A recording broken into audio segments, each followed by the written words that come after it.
Hello বন্ধুরা, আসসালামু আলাইকুম রহমতুল্লাহ। আগামী 12 অক্টোবর 2025 সাল থেকে শুরু হচ্ছে বাংলাদেশে টাইফয়েড ভ্যাকসিন। সরকারিভাবে দেওয়া হচ্ছে টিকা। ভ্যাকসিন দেওয়ার আগে সবাইকে রেজিস্ট্রেশন করতে হবে। আজকে আমি আপনাদেরকে দেখাবো কীভাবে মোবাইলের মাধ্যমে অথবা কম্পিউটারের মাধ্যমে আপনি আপনার বাচ্চার রেজিস্ট্রেশন শুরু করবেন। তো আপনারা দেখছেন HM ফিনটেক হাব। আমি মোহাম্মদ মুক্তার হোসেন আছি আপনাদের সাথে। আশা করি পুরো ভিডিও জুড়ে আপনারা সাথে থাকবেন। শুরুতে আমাদেরকে গুগল ক্রোমে যেতে হবে। গুগল ক্রোমে গিয়ে আমরা লিখব baxepi.gov.bd। আমরা ক্লিক করব। ক্লিক করার পরে বাংলাদেশের ভ্যাকসিনের একটা ওয়েবসাইটে চলে আসবে। এটা ওয়েবসাইটের নিচের দিকে গেলে আমরা দেখতে পাবো নিবন্ধন করুন অপশনটা। আমরা নিবন্ধন করুন অপশানে ক্লিক করব।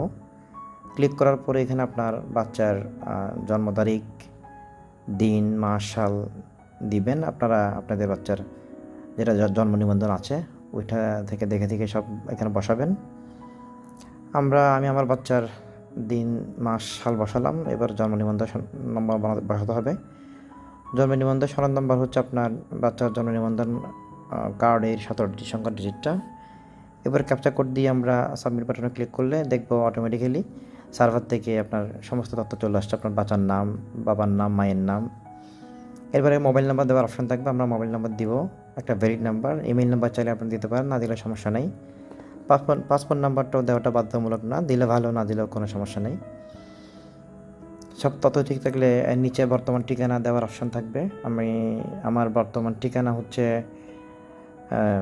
রংপুর বিভাগের নীলফামারী জেলার সৈয়দপুর থানা। যদি আমার স্থায়ী ঠিকানা চট্টগ্রাম, আমি এখানে চাকরি সূত্রে এখানে থাকি, এখানে আমি জব করি, সুতরাং আমি আমার আশেপাশের ঠিকানা দিব। আমি আমার সব ঠিকানা বসালাম, ওয়ার্ড নাম্বার, গ্রামের নাম, মহল্লার নাম বসালাম। এখানে একটা জিনিস খেয়াল করলাম, গ্রাম মহল্লার নামের ক্ষেত্রে কমা দিলে নিচ্ছে না, ওরা বলে দিচ্ছে শুধুমাত্র বর্ণানুক্রমিক অক্ষর, স্পেস, স্ল্যাশ কিংবা হাইফেন থাকতে হবে। আমি কমাটা কেটে দিয়ে হাইফেন দিচ্ছি, দেখি নাই কিনা। ওকে, বাসার হোল্ডিং নম্বর জানা থাকলে দিবেন, না থাকলে সমস্যা নাই। আমি সাবমিট বাটনে ক্লিক করলাম। সাবমিট বাটনে ক্লিক করার পরে আমার মোবাইলে একটা ওটিপি চলে আসবে। ওটিপিটা যেভাবে আছে সেভাবেই আমি বসাই দিব। বসালাম, এরপর আমি সাবমিট বাটনে ক্লিক করলাম।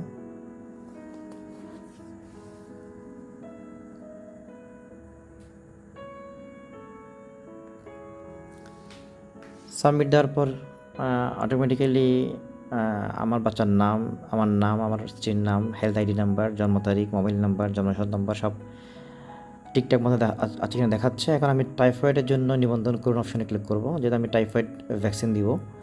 আমি নিবন্ধন করুন অপশানে ক্লিক করলাম। এখানে দেখেন শিক্ষা প্রতিষ্ঠান অধ্যয়নরত নবম শ্রেণী ও সমমান পর্যন্ত সকল শিক্ষার্থীর জন্য একটা অপশন।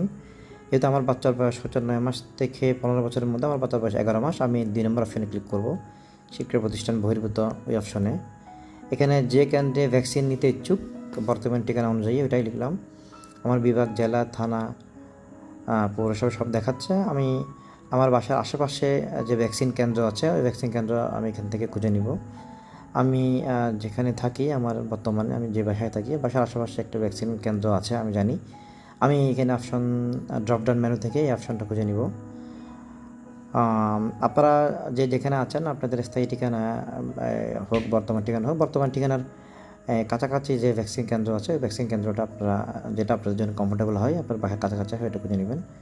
আমি পেয়ে গেলাম। এখন আমি সব ঠিক থাকলে সাবমিট বাটনে ক্লিক করব। আরেকবার চেক করে নিচ্ছি। ডাক্তার মাসুদ আলম সাহেবের বাড়ি আমার বাসার পাশেই। আমি সাবমিট বাটনে ক্লিক করলাম। সাবমিট বাটনে ক্লিক করার পরে আমার সব কিছু এখানে ঠিক আছে কিনা দেখাচ্ছে। আমি টাইফয়েড ভ্যাকসিন কার্ড ডাউনলোড অপশানে ক্লিক করব। দেখেন টাইফয়েড টিকা কার্ড ডাউনলোড হয়ে গেছে। এখানে আমার হেলথ আইডি, আমার বাচ্চার হেলথ আইডি, বাচ্চার নাম, জন্ম নিবন্ধন তারিখ, জন্ম তারিখ সব দেখাচ্ছে। টাইফয়েড টিকার তথ্য দেখাচ্ছে আরেকটা সাইডে। আমরা যেদিন টাইফয়েড টিকা দিতে যাবো ওই দিন এইটা প্রিন্ট করে নিয়ে যাব টিকাদান কেন্দ্রে। টিকা দেওয়া হয়ে গেলে টাইফয়েড ভ্যাকসিন সনদ ডাউনলোড করতে পারবো। প্রিয় দর্শক, জানিয়ে রাখি টাইফয়েডের এই টিকাদান কর্মসূচি আগামী 1 সেপ্টেম্বর পরিবর্তে টাইফয়েড এটা 12 অক্টোবর পিছিয়ে নিয়েছে। অনলাইনে রেজিস্ট্রেশন শুরু হয়েছে গত আগস্ট থেকে। সব মিলিয়ে 18 কর্মদিবস টিকাদান কর্মসূচি চলবে। প্রথম 10 কর্মদিবস বিভিন্ন বিদ্যালয় এবং পরে 8 কর্মদিবস টিকাদান কেন্দ্রে গিয়ে দেওয়া হবে এই টিকা। এই টিকাদান কর্মসূচির আওতায় 9 মাস থেকে 15 বছর বয়সী প্রায় 5 কোটি কিশোর ও কিশোরীকে টাইফয়েডের টিকা প্রদান করা হবে। বিনামূল্যে এই টিকা পেতে এর মধ্যে অনলাইনে নিবন্ধন শুরু হয়ে গেছে। যেমন নিবন্ধন করতে আমার ডেসক্রিপশন বক্সে দেওয়া লিঙ্কে ক্লিক করলে আপনারা নিবন্ধন করতে পারবেন। প্রিয় দর্শক, এই ছিল আমাদের আজকের আয়োজন। আমার আজকের ভিডিও ভালো লাগলে আমার ভিডিও লাইক করবেন, আমার চ্যানেলটা সাবস্ক্রাইব করবেন এবং কোনো কিছু জানা থাকলে অবশ্যই কমেন্ট করবেন। ভালো থাকবেন। আসসালামু আলাইকুম রহমতুল্লাহ।